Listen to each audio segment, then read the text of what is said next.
Benjamin, thank you so much for joining us. We're at the Bentonville Film Festival, and we're here to talk about your piece, Riley. I have seen the piece, but for the viewing audience at home who have not had the pleasure yet, please tell them a little bit about the film.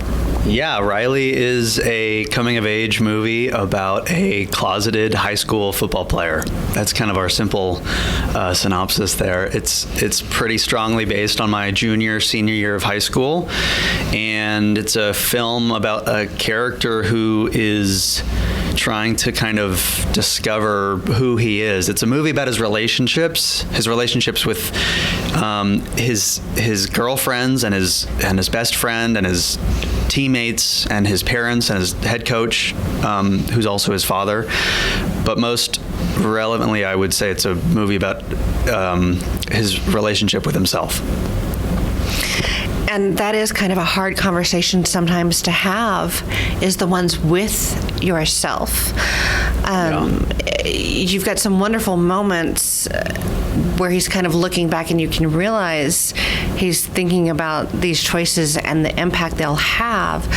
How did you decide to do the lighting with those and the background with those to give that impression? Yeah, I mean, we had a phenomenal cinematographer behind the camera, Michael Thomas, who is just an absolute magician. And Michael is so special in that he really, really dives into what this story is. And when he came on board, he was one of the first collaborators that we brought on, because I worked with him in the past. He's just excellent. He just had a vision for this film, and we had a lot of conversations about how the lighting would play and how the lighting would tell certain stories in certain sequences. And there were different versions of this character that we knew existed. There was the version of the character when he's by himself, and there's the version when he's hanging out with his friends, and there's the version when he's on a date with his girlfriend, and there's a version when he's doing something that he doesn't think he should be doing. And so Michael and I had a lot of conversations about, well, what's the frame going to look like in those moments? How is the lighting going to play? What lens are we shooting on? How tight are we going to get? Are we handheld? Are we on sticks?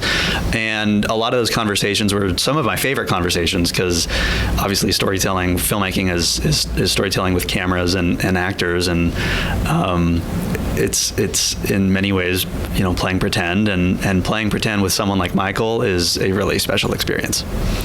And how did you find your cast for this piece? Because, of course, they're high school age in the film, or representing high school age. How did you do your casting for this? Yeah, we had a casting director, Paul Ruddy, wonderful casting director to work with. He did a short film of mine back in 2020 called Rendezvous, which was basically our proof of concept. And for that short film, he brought in Jake Hawley, who played Dakota, the lead.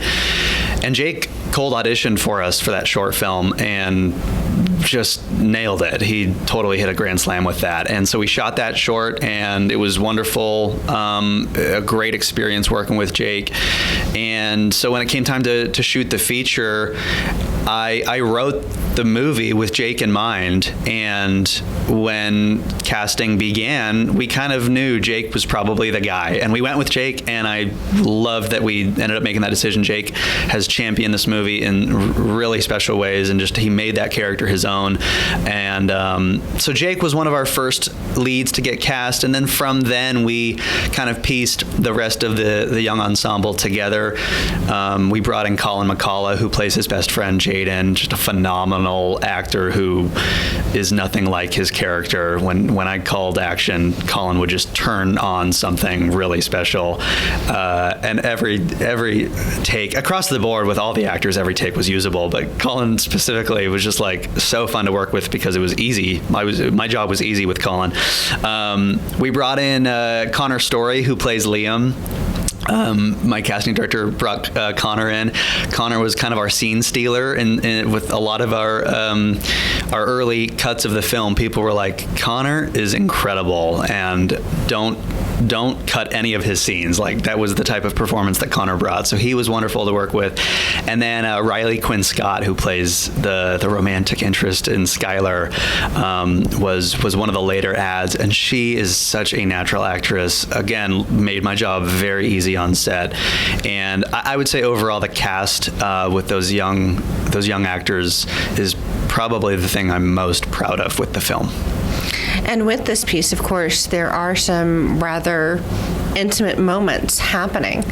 How was the cast with filming these, and how were you with directing them? And I do believe you had an intimacy coordinator? We did, yeah. It was really important to me that that everyone was on the same page and that everyone was comfortable with what we were attempting to do. As I was writing some of those moments, I thought, oh geez, is this getting too personal? Is this getting too intimate? And I made some decisions about that, but I ultimately kind of leaned on the idea that the more personal I can make this, and the more specific those scenes are, specifically to my lived experience, I think the more an audience will resonate with them. And so we leaned into that idea, and when it came time to actually execute, the intimacy coordinator that we had there was really pivotal in just making sure our actors were comfortable and there was a clear distinction on what was not expected, but what we were trying to go for. And it was a lot of conversations about, are we all okay with this? And then beyond that, it became kind of almost a choreographed dance, where shooting, a bedroom scene like that is more than just making people comfortable. It's also like, well, logistically, what does the camera need in this moment, and how do we frame this in a way that like we can actually shoot what we need to get? And a lot of those discussions were fun to work through, and it was a unique part of the process, because it's not just you and your actors and your cinematographer or your camera operator. Now it's the IC comes in to make sure that what we're trying to do looks authentic on screen, but is also something that the actors are cool with too. And of course, that gets into consent, which I was very impressed in your film. There are several places where consent is actually shown how it should be done. Was that something you were doing intentionally, or was that organic? Great question. I knew that the short film that we did called Rendezvous is definitely an exploration of consent. That was a theme that we were kind of grappling with when we shot that. With this film, I didn't want to explore consent as much as I did in the short. But what I did want to do is not have a character explicitly not have consent to do something. I didn't want it to be an issue, so I wrote specific lines where it's like, yeah, there was consent there, so we can't argue that. I knew that it was a really internal struggle with Dakota, and so he couldn't lean on like, well, you just did it, like you didn't ask if it was okay, because no, that conversation did happen. There was consent. So it's really like, how is he going to deal with the fact that whatever choices he made, and he was allowed to make because consent was given.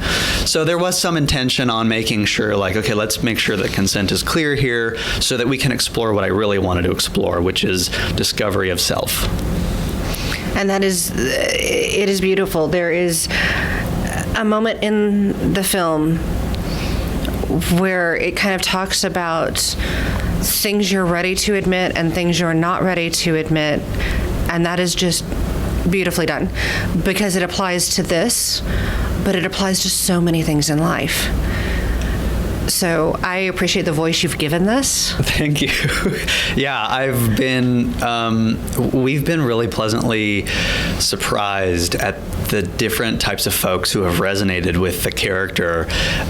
I'll admit I set out to write a story, based on my personal experience about coming to terms with my sexuality, but out of that has come a character who's just trying to learn who he is, and everyone can resonate with that, and we've seen that on the run that we've had with this film in different parts of the country.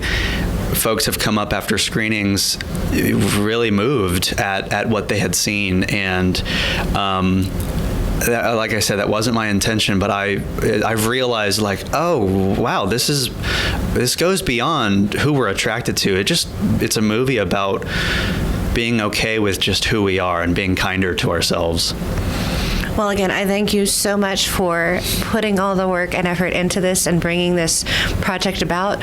For those that want to support you or find out where they might be able to see this or help make it so others can see it, what are the socials to follow for that? Absolutely. You can follow our production company's social media accounts at Windsor Film Co., WINDSOR Film Co. You can go to RileyTheMovie.com to see a little bit more about it.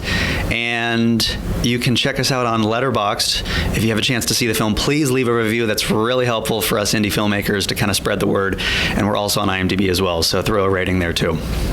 Thank you again for being here, and I hope you enjoy the festival. Absolutely, Jen. Thank you for having me.